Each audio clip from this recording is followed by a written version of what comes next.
This is ANN News Brief. Good afternoon. I am Lucy Adeyemi.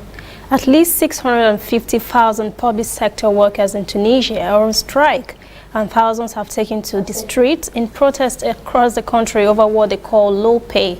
It is the biggest strike in 5 years. Schools, universities and local government offices have shut their doors, while hospitals are providing only emergency staffing. The government has refused to increase wages and is under pressure from the International Monetary Fund (IMF) to reduce its deficit.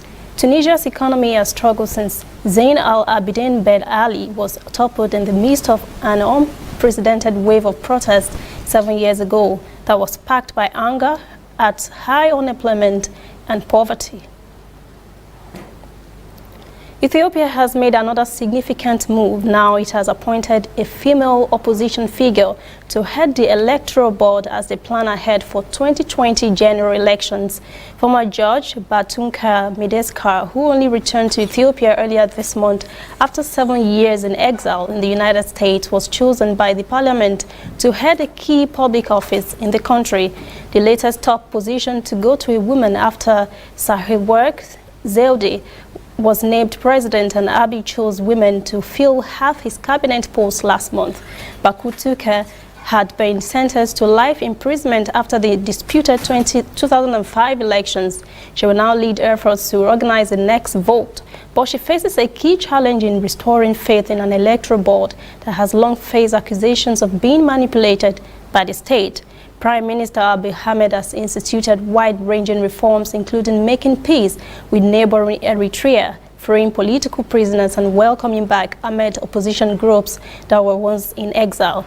He has appointed women to half the ministerial posts in his cabinet, and as last month, Parliament elected the country's first female president. Stay with us, we'll be back after this short break.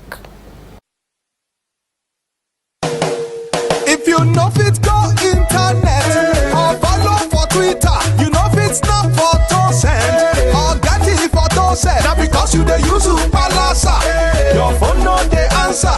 See me see wahala. My brother, go get smartphone, yeah. Drop that Palasa phone. Phone wey no go for your hand, yeah. Drop that Palasa phone. Phone wey no fit take selfie. Drop that Palasa phone. No be correct phone, yeah. Drop that Palasa phone. Upgrade to a smartphone today and get double data for 6 months on any MTN data bundle you buy. Simply purchase a smartphone from any store, anywhere in Nigeria, or bring your current smartphone from any network. Insert your MTN SIM card to start enjoying your double data bonus. Offer is open to all new and existing MTN subscribers. Join the largest smartphone movement today. Make it not for your hand, that's Palasa phone. The UN Special Envoy for Burundi, Michael Kafando, has called for a re-evaluation of the ways to help the country come out from its current political crisis with a view to elections in 2020. Kafando told the Security Council that tensions remain high between the government and opposition as hate speech continues against opposition figures. Secretary General Antonio Guterres said in a new report to the Council that for 3 months now, the overall security situation has remained generally calm amid the discovery of weapons and ammunition by police, as well as reported cases of murder, arbitrary arrests and disappearances.